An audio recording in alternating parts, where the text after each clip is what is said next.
Нийслэлийн онцгой байдлын газраас сэрэмжлүүлж байна.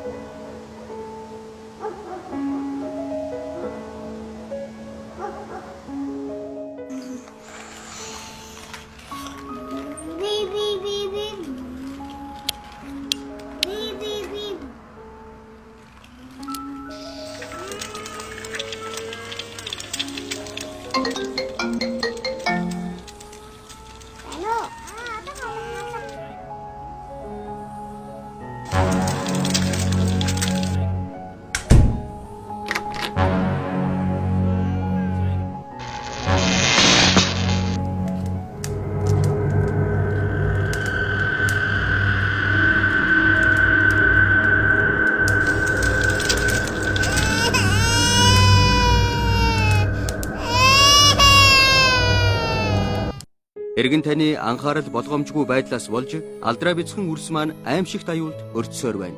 Эргэн та бага насны хүүхдэд тавих хараа хяналтаа сайжруулах, хүүхдийг орон гэртээ цоочиж орхихгүй байх, бага насны хүүхдэд цахилгаан хэрэгслийг даатгаж орхихгүй байх, бага насны хүүхдээс шүдэнц асаагур зэрэг гал гаргах хэрэгслийг хол байлгах.